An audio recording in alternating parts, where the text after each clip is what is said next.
There's only been one. I've done probably, I don't know, maybe 20 or 30 of these. There's only one that I couldn't finish. Oh, really? Yeah. So it's reasonably safe and comfortable to do this. Now, the setup I have at home on my bandsaw is larger than this and more stable. You may have noticed that it bounced a little bit.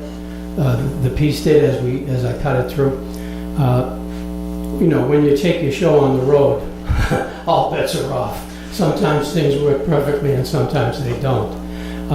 But I hope you understand the concept, you know. Now, the first several times I did this, I didn't use a chuck and a nut.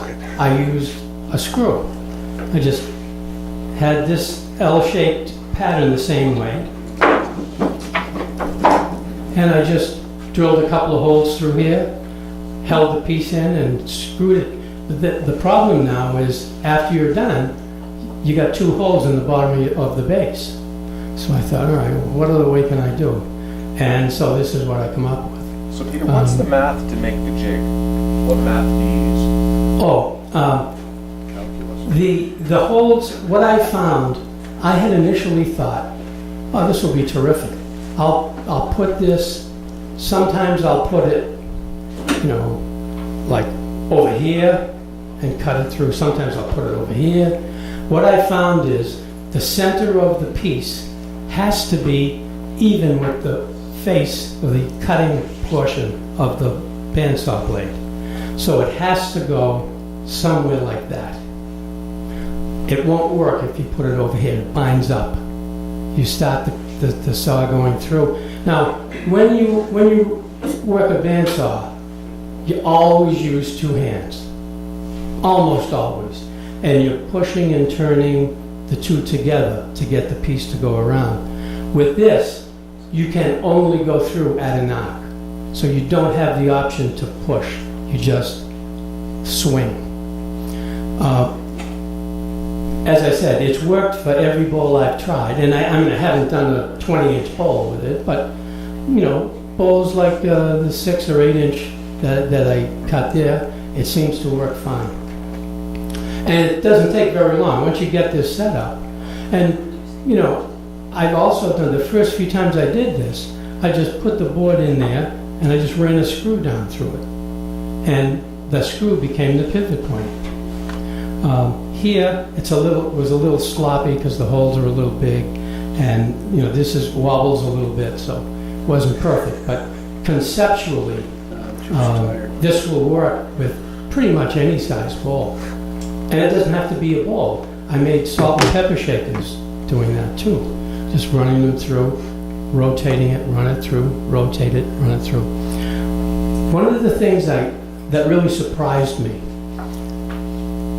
I made one pattern, I cut the piece. I had a tall, probably 8 or 10 inch high piece, like a cylindrical shape. And I thought, you know, I'll do the next one, I'll turn it 180. So I rotated the chuck 180 degrees, I locked it back up, and I had the same exact pattern that I had the first time. And I thought, wait a minute, how can this be? What happens if your pivot point is right in front of the blade, whether you cut it at, you know, one way through, and when you rotate it 180 degrees, you're basically not rotating it at all. If you rotate it 90 degrees, now you get a whole different pattern. And that took me a couple of shots to figure out. But what I've done many times is taken a cylindrical object and cut it 3 or 4 times all at once, numbered each piece, and marked it carefully so I could put it back together easily. And it works. Yeah. That blade that you got on there, how many teeth per inch? Yeah, that looks like a 1/2 inch blade, and it looks like it's probably 3 or 4 teeth per inch. It's a pretty coarse blade. I found that the coarse blades cut more true, probably because they're wider. Yeah. it's more sturdy. The scrolling blades, little like 1/8 or 1/4 inch blades, they flop around too much. Now, the reason I did this the very first time, I had made 2 identical bowls, one out of maple, one out of mahogany. And I was just looking at them and I said, you know what I ought to do? I ought to cut them in half and put the mahogany one on top of the maple and the maple one on top of the mahogany. And I thought, all right, I don't want to just make a straight cut. I mean, any dope can do that. I wanted to do something different. I'm a special kind of dope. So I came across this idea. And as it turned out, both of those bowls sold, the ones that were half maple and half mahogany. Any questions? Yeah. When you were a kid, did you bite the hand off of jelly babies and put them back? I always wanted to. Yeah. Okay, Wayne? When you put the extra piece in, is it all trial and error? At the first time I made this, I thought, you know what I should do? I'll just find the center of the piece. And when I started to cut it, I said, wait a minute, I'm not just cutting that wedge, I'm cutting part of the wedge next to it and part of the wedge in front of it. I said, well, what's going to happen when I do that? I didn't know. So I said, well, let's try it and see. So the first time I did this, I had no idea that this was going to be what I ended up with. Didn't know. One of the other thoughts I've had, so you have this right in the center. What happens if you move it out a little bit? Instead of it being in the center, suppose you put it, say, 1/4 inch from the outside edge. You'll get a less bulbous shape. What happens if you move it in? An extreme bulbous shape. What happens if you put 2 of them in? One over here, one over there. Not one in the middle. You get an inner and outer. Yeah, you get a big one, a big circle, and a little circle. So there's lots of, and each of them will be an interlocking ring with another. So the more you think about it, this is what I do. I do something, I say, all right, what else can I do with this? And as I said, sometimes you come up drawing blanks. I don't know what the hell I'm going to do. And other times, I got an idea. Let me try this. I got another idea. Let me try that. And, so you have one concept that gives you 8 or 10 variations on the same ball. I love that. Yeah. On the bowl that you cut the lathe in on the bandsaw, Yeah. when you put your veneer in that bowl, is that veneer banding that you start at one spot and all the way around the curve and connect it at the other side? Or is it one solid piece of veneer that you glue and press? It's a solid piece, and it'll only conform to the curve if it's bent along the grain. If you, let's say the grain is going this, where's the bowl that's cut? Tom, can I see that for a moment? Thank you.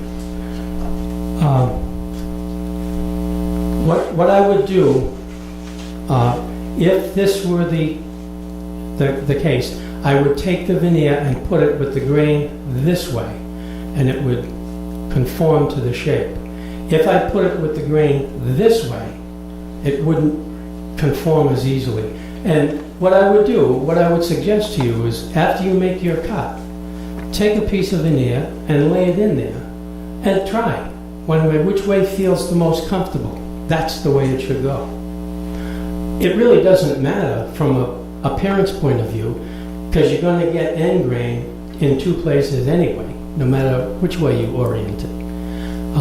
I've tried this with standard 1/42 thick veneer, and one piece is not enough to fill the kerf of the saw blade. So you have to use 2 or 3 pieces, depends on the blade.